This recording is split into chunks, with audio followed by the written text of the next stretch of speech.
EVM hack, ಸ್ಫೋಟಕ ಹೇಳಿಕೆ. BJP ವಿರುದ್ಧ ತಿರುಗಿ ಬಿದ್ದ ಕಾಂಗ್ರೆಸ್.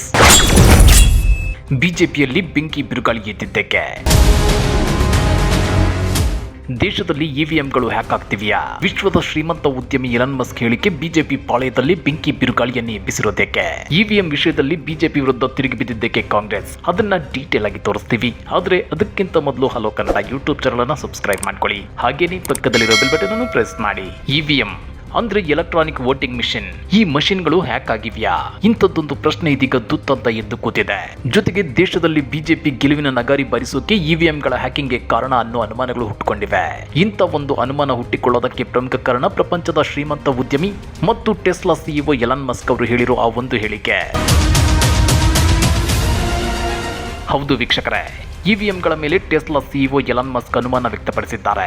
ಅಮೆರಿಕ ಚುನಾವಣೆಯಲ್ಲಿ ನಡೆಯುವ ಅಕ್ರಮಗಳ ಕುರಿತು ಪೋಸ್ಟ್ ಒಂದಕ್ಕೆ ಪ್ರತಿಕ್ರಿಯಿಸಿದ್ದ ಎಲನ್ ಮಸ್ಕ್, ಅಮೆರಿಕ ಚುನಾವಣೆಗೂ ಮುನ್ನ ಇವಿಎಂ ಹಿಂಪಡೆಯಬೇಕು ಅಂತ ಆಗ್ರಹಿಸಿದ್ರು.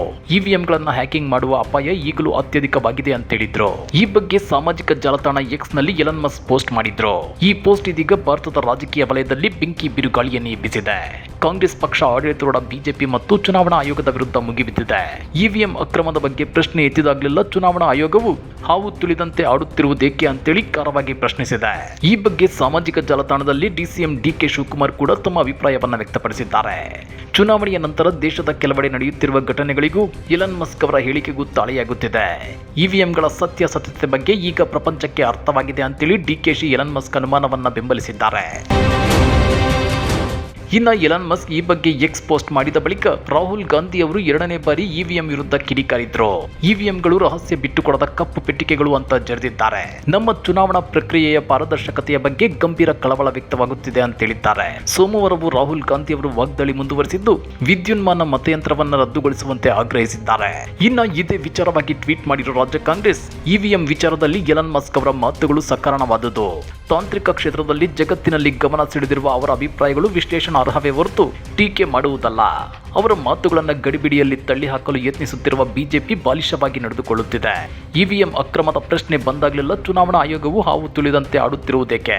ಮಹಾರಾಷ್ಟ್ರದಲ್ಲಿನ ಇವಿಎಂ ಹ್ಯಾಕ್ ಪ್ರಕರಣಕ್ಕೆ ಸಂಬಂಧಿಸಿದಂತೆ ಚುನಾವಣಾ ಆಯೋಗ ತನಿಖೆ ಮಾಡುವ ಮೊದಲೇ ತರಾತುರಿಯಲ್ಲಿ ನಿರಾಕರಿಸಲು ಬಂದಿರುವುದೇಕೆ?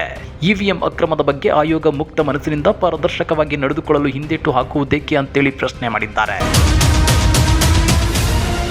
ಕಾಂಗ್ರೆಸ್ ನಾಯಕರು ಇವಿಎಂಗಳ ಬಗ್ಗೆ ಅನುಮಾನ ವ್ಯಕ್ತಪಡಿಸುತ್ತಿರುವ ಬೆನ್ನಲ್ಲೇ ಮಾಜಿ ಸಿಎಂ ಎಚ್ ಡಿ ಕುಮಾರಸ್ವಾಮಿ ಕಿಡಿಕಾರಿದ್ದಾರೆ. ಇವಿಎಂಗಳು ಹ್ಯಾಕ್ ಆಗಿದ್ರೆ ಕಾಂಗ್ರೆಸ್ನವರು ಕಳೆದ ಕರ್ನಾಟಕ ವಿಧಾನಸಭಾ ಚುನಾವಣೆಯಲ್ಲಿ ಅದೇಗೆ 136 ಸೀಟುಗಳನ್ನು ಗೆಲ್ಲಲು ಸಾಧ್ಯವಾಯಿತು ಅಂತೇಳಿ ಕಿಡಿಕಾರಿದ್ದಾರೆ. ಇಲ್ಲಿ ಗಮನಿಸಬೇಕಾದ ಅಂಶ ಏನಂದ್ರೆ, ಇವಿಎಂಗಳು ಹ್ಯಾಕ್ ಆಗಿವೆಯೋ ಇಲ್ವೋ ಗೊತ್ತಿಲ್ಲ.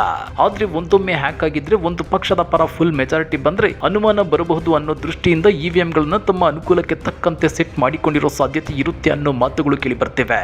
ಅಂದ್ರೆ ಎಲ್ಲಾ ವೋಟುಗಳು ಅಲ್ಲದಿದ್ರೂ 70:30 ಅನುಪಾತದಲ್ಲಿ ಸೆಟ್ ಮಾಡಿರಬಹುದು ಅನ್ನೋ ಶಂಕೆ ವ್ಯಕ್ತವಾಗ್ತಿದೆ. ಹಾಗಾದ್ರೆ ಇವಿಎಂ ಹ್ಯಾಕ್ ಬಗ್ಗೆ ಈಗ ವ್ಯಕ್ತವಾಗ್ತಿರೋ ಈ ಅನುಮಾನಗಳ ಬಗ್ಗೆ ನೀವೇನಂತೀರಾ?